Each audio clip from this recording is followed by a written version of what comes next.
ഹരികൃഷ്ണ.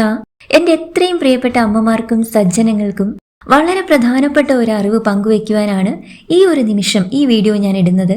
നാളെ ബുധനാഴ്ചയാണ് അതിശ്രേഷ്ഠമായ പുരുഷോത്തമ ഏകാദശി വ്രതം എന്ന് കരുതി ഇന്ന് ചൊവ്വാഴ്ച സാധാരണ പോലെ ഒരിക്കലെടുത്ത് അരിയാഹാരം കഴിക്കാനിരിക്കുന്ന അമ്മമാരും ഭക്തരും ഒരൊറ്റ മിനിറ്റ് ഇതൊന്ന് ശ്രദ്ധിക്കൂ കേട്ടോ. നമ്മൾ വിചാരിക്കുന്നതിലും വലിയൊരു ദോഷത്തിലേക്കാണ് പലരും അറിയാതെ പോകുന്നത്.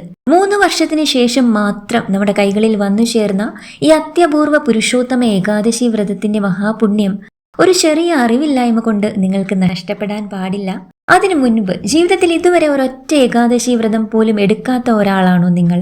എങ്കിൽ ദയവായി ഒരൊറ്റ മിനിറ്റ് ഞാൻ ഈ പറയുന്നത് ഒന്ന് ശ്രദ്ധിക്കൂ കേട്ടോ. വരാൻ പോകുന്ന മെയ് 27 ബുധനാഴ്ച നിങ്ങളുടെ ജീവിതത്തിലെ ഏറ്റവും ഭാഗ്യനിർഭരമായ ദിവസമായി മാറാൻ പോവുകയാണ്. മുൻപ് ഒരു വ്രതവും നോറ്റിട്ടില്ലെങ്കിലും ഈ ഒരു ഏകാദശി വ്രതം നിങ്ങൾ ഉറപ്പായും എടുക്കണമെന്ന് ഞാൻ പറയാൻ വളരെ കൃത്യമായ ഒരു കാരണമുണ്ട്. കാരണം ഇത് വെറും ഒരു ഏകാദശിയല്ല, നീണ്ട 3 വർഷത്തെ കാത്തിരിപ്പിന് ശേഷം മാത്രം നമ്മുടെ കൈകളിലേക്ക് വന്നു ചേർന്ന പത്മിനി ഏകാദശി അഥവാ പുരുഷോത്തമ ഏകാദശിയാണ്. ഈ ഒരു ദിവസം വ്രതം നോറ്റാൽ കിട്ടുന്നത് കഴിഞ്ഞ 3 വർഷത്തെ എല്ലാ ഏകാദശികളും നോറ്റതിന് തുല്യമായ മഹാപുണ്യമാണ്, മഹാഭാഗ്യമാണ്. ഇനി ഇങ്ങനെ ഒരു മഹാഭാഗ്യം വരണമെങ്കിൽ വീണ്ടും 3 വർഷം നമ്മൾ കാത്തിരിക്കേണ്ടതായിട്ടുണ്ട്. അതുകൊണ്ട് ഒരൊറ്റ അമ്മമാരും ഭക്തരും ഇത് നഷ്ടപ്പെടുത്തരുത് എന്നതാണ് എനിക്ക് ഈ ഒരു നിമിഷം പറയാനുള്ളത്. പക്ഷേ ഇവിടെയാണ് ഏറ്റവും വലിയൊരു അപകടം ഒളിഞ്ഞിരിക്കുന്നത്. അതാണ് വീഡിയോയുടെ തുടക്കത്തിൽ ഞാൻ ആദ്യം സൂചിപ്പിച്ചത്. വ്രതം നോൽക്കേണ്ടത് മെയ് 27 ബുധനാഴ്ചയാണ് എന്ന് കരുതി ഇന്ന് ചൊവ്വാഴ്ച സാധാരണ പോലെ 3 നേരവും അരിയാഹാരം കഴിച്ച് വീട്ടിലിരിക്കാനാണ് മിക്കവരും പ്ലാൻ ചെയ്യുന്നത്. അല്ലെങ്കിൽ വ്രതത്തിന്റെ തലേ ദിവസമാണല്ലോ ഒരിക്കൽ, അതായത് ഒരു നേരം അരിയാഹാരം കഴിക്കാം എന്നൊരു പ്ലാനിലായിരിക്കും മിക്കവരും. എന്നാൽ നിങ്ങൾ അറിയാതെ പോകുന്ന വലിയൊരു രഹസ്യമുണ്ട്. ഇന്ന് അതായത് മെയ് 26 ചൊവ്വാഴ്ച പുലർച്ചെ മുതൽ തന്നെ അന്തരീക്ഷത്തിൽ ഏകാദശി തിഥി ആരംഭിച്ചു കഴിഞ്ഞിരിക്കുകയാണ്. ഏകാദശി തിഥി ആരംഭിച്ച ഒരു സമയം ഞാൻ പറയാം, നിങ്ങളൊന്ന് പ്രത്യേകം ശ്രദ്ധിക്കൂ കേട്ടോ. ഇന്ന് പുലർച്ചെ അതായത് മെയ് 26 ചൊവ്വാഴ്ച പുലർച്ചെ 5:10 ഏകാദശി തിഥി ആരംഭിച്ചിരിക്കുകയാണ്.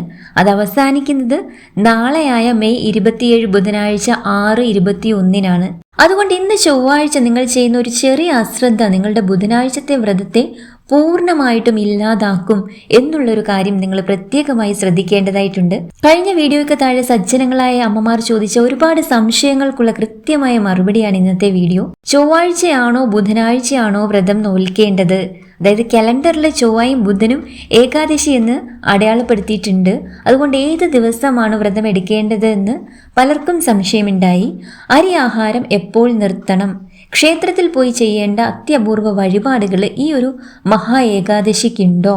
ഹരിവാസര സമയത്ത് എന്ത് ചെയ്യണം? ഈ വ്രതത്തെക്കുറിച്ചുള്ള സകല സംശയങ്ങൾക്കും 100% കൃത്യതയോടെ ഈ ഒരൊറ്റ വീഡിയോയിലൂടെ ഞാൻ പറഞ്ഞു തരാം. ഈ 3 വർഷത്തെ കാത്തിരിപ്പ് വെറുതെ ആകാതിരിക്കാൻ വീഡിയോ ഒരൊറ്റ സെക്കൻഡ് പോലും സ്കിപ്പ് ചെയ്യാതെ പൂർണ്ണമായിട്ടും നിങ്ങളൊന്ന് കാണുക കേട്ടോ.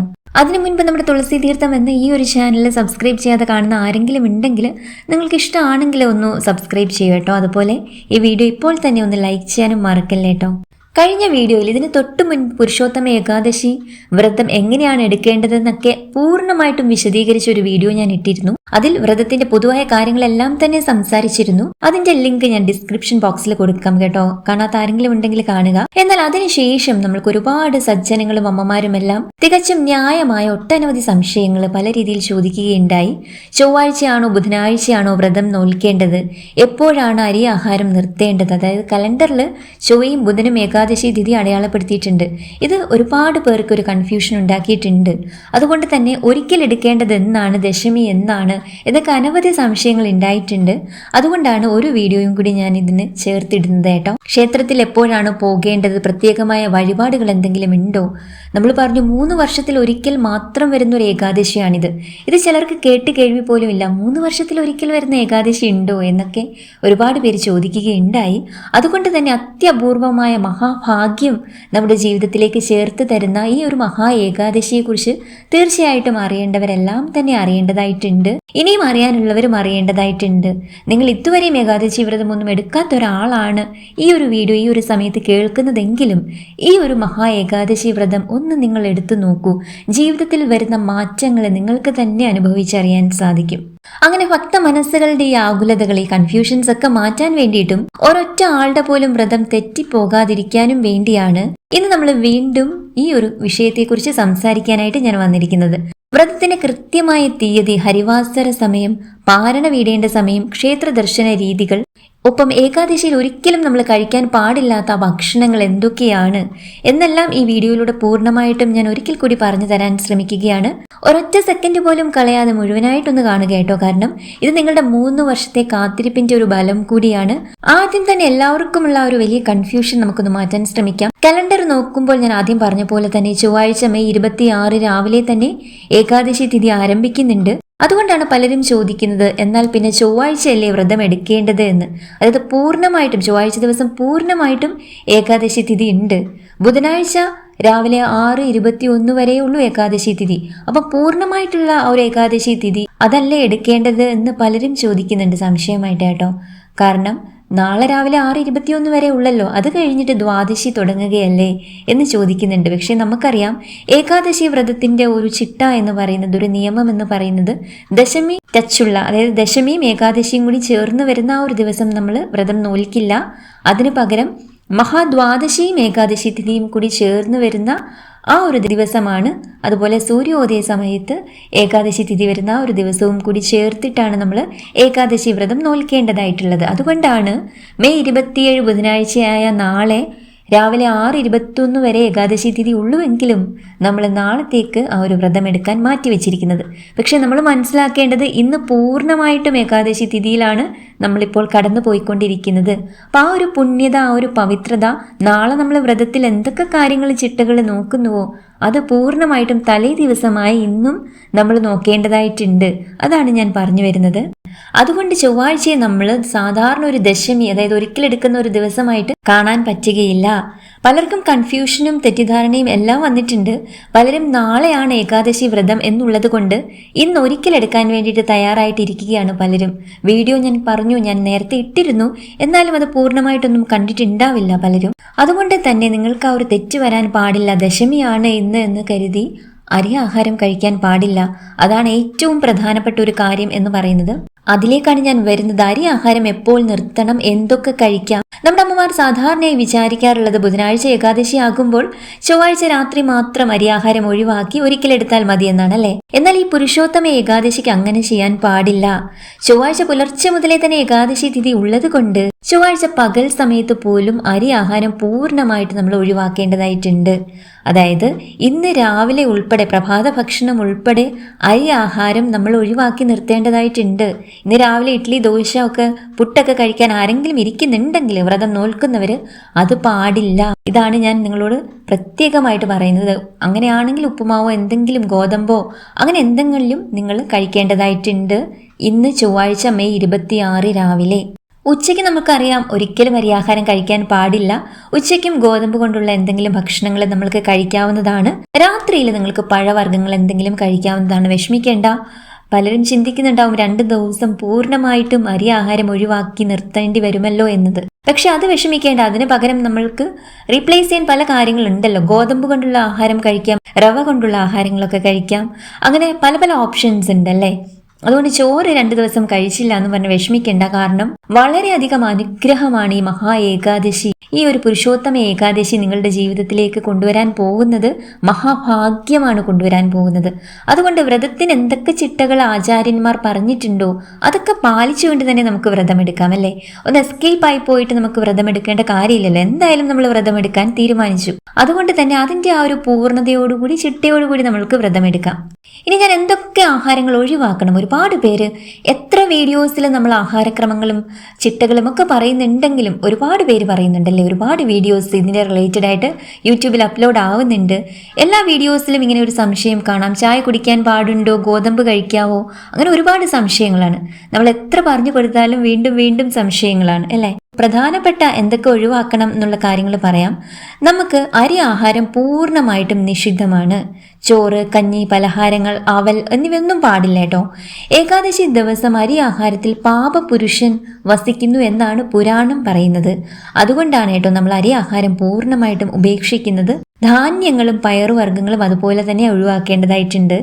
ഇനിയും കടുകും എള്ളും, അതായത് പൂജയ്ക്കല്ലാതെ ഭക്ഷണത്തിൽ കടുക് വറുത്തിടുന്നതും എള്ളിൻ്റെ ഉപയോഗവും ഏകാദശി ദിവസം പൂർണ്ണമായിട്ടും ഉപേക്ഷിക്കണം എന്നാണ് പറയുന്നത്. അതുപോലെ അമിതമായ മസാല ചേർത്തുള്ള ആഹാരങ്ങളൊക്കെ പൂർണ്ണമായിട്ടും ഉപേക്ഷിക്കണം.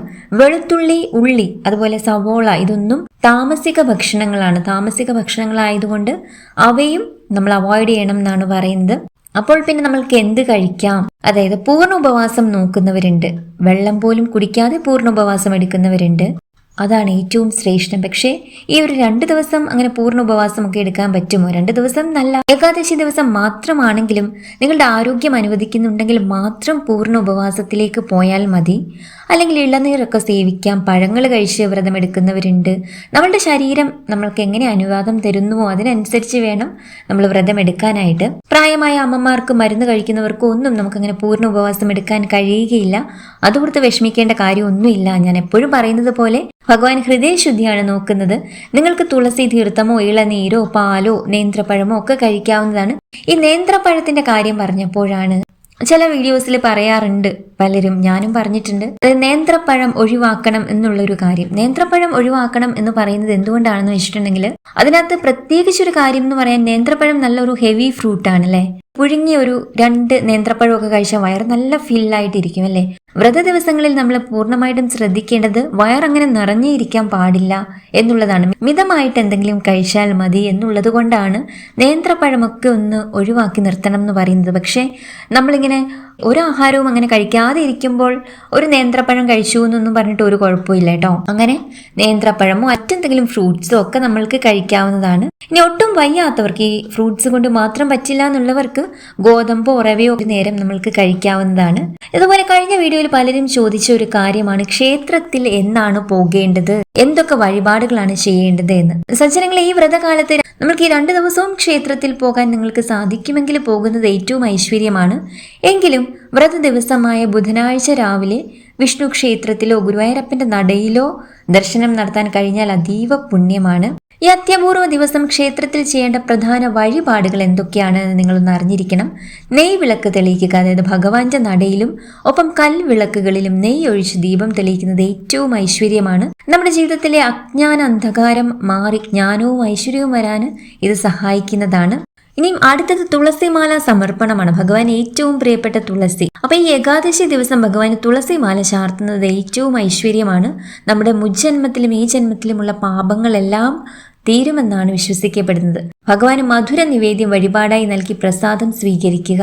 പാൽപായസം അല്ലെങ്കിൽ ത്രിമധുരം ഭഗവാന് മധുര നിവേദ്യം വഴിപാടായി നൽകി പ്രസാദം സ്വീകരിക്കുക ഏറ്റവും ഐശ്വര്യമാണ്. ഇനി വിഷ്ണു സഹസ്രനാമ അർച്ചന സാധിക്കുമെങ്കിൽ നിങ്ങളുടെ പേരും നക്ഷത്രവും പറഞ്ഞ് ഭഗവാന് സഹസ്രനാമ അർച്ചന കഴിക്കുന്നത് അന്നേ ദിവസം വളരെയധികം ഐശ്വര്യമാണ് ജീവിതത്തിൽ ചേർത്ത് തരുന്നത്. ഇനി ക്ഷേത്രത്തിൽ പോകാൻ സാധിക്കാത്ത അമ്മമാരും വിഷമിക്കേണ്ടതായിട്ടില്ല. നിങ്ങളുടെ വീട് തന്നെയാണ് ഏറ്റവും വലിയ ക്ഷേത്രം എന്ന് പറയുന്നത്. പൂജാമുറിയിൽ വിളക്ക് കൊളുത്തി വിഷ്ണു ചിത്രത്തിന് മുൻപിൽ തുളസി ഇലകൾ സമർപ്പിച്ച് പ്രാർത്ഥിച്ചാലും ഭഗവാൻ അത് സ്വീകരിക്കുമെന്നുള്ളൊരു കാര്യത്തിൽ ആർക്കും സംശയം വേണ്ട. ഇനി ഈ വ്രതത്തിന്റെ ഏറ്റവും സങ്കീർണവും എന്നാൽ കൃത്യമായി പാലിക്കേണ്ടതുമായ സമയങ്ങളിലേക്ക് ഞാനൊന്ന് വരാം. നിങ്ങൾ ശ്രദ്ധിച്ച് കേൾക്കുക. ഏകാദശി തിഥി ഞാൻ ഓൾറെഡി ഫസ്റ്റിൽ പറഞ്ഞു. ഇനിയും ഹരിവാസര സമയം, ഏകാദശിയുടെ അവസാനത്തെ കാൽഭാഗവും ദ്വാദശിയുടെ ആദ്യത്തെ കാൽഭാഗവും ചേർന്ന് വരുന്ന സമയത്തെയാണ് നമ്മൾ ഹരിവാസര സമയം എന്ന് പറയുന്നത്. ഈ അതിവിശിഷ്ടമായ മഹാ ഏകാദശിയായ പുരുഷോത്തമ ഏകാദശിയുടെ ഹരിവാസര സമയം എന്ന് പറയുന്നത് നാളെ ബുധനാഴ്ച രാത്രി, അതായത് പുലർച്ചെ 12:47 മുതൽ ഉച്ചയ്ക്ക് 12:46 വരെയുള്ള ഒരു സമയമാണ് ഹരിവാസര സമയം എന്ന് പറയുന്നത്. ഈ ഒരു സമയത്ത് നമ്മൾക്കറിയാം ഭഗവാൻ ലക്ഷ്മി സമേതനായിട്ട് ഭൂമിയിൽ സന്നിഹിതനായിരിക്കുന്ന ഒരു സമയമാണിത്. ഈ ഒരു സമയത്ത് പൂർണ്ണ ഉപവാസവും അഖണ്ഡ നാമജപവും ജീവിതത്തിൽ ഒരുപാട് ഭാഗ്യമാണ് നമ്മൾക്ക് നേടിത്തരാൻ പോകുന്നത്. അതുകൊണ്ട് ഹരിവാസര സമയം എന്നുള്ളത് വളരെയധികം ശ്രദ്ധിക്കേണ്ട ഒരു സമയമാണ്. ഈ സമയത്ത് ഉറങ്ങാനോ ഭക്ഷണം കഴിക്കാനോ പാടില്ല എന്നാണ് പറയുന്നത്. ഓം നമോ ഭഗവതേ വാസുദേവായ എന്ന മന്ത്രം ജപിച്ചുകൊണ്ട് തന്നെ ഇരിക്കണം. ഇനി പാരണ വീടൽ, അതായത് നമുക്കറിയാം വ്രതം അവസാനിപ്പിക്കേണ്ടത് മെയ് 28 വ്യാഴാഴ്ച ദിവസമാണ്. ഏകാദശി വ്രതത്തിന്റെ പൂർണ്ണ ഫലം കിട്ടണമെങ്കിൽ നമ്മൾ കൃത്യസമയത്ത് തന്നെ പാരണ വീടേണ്ടതായിട്ടുണ്ട്.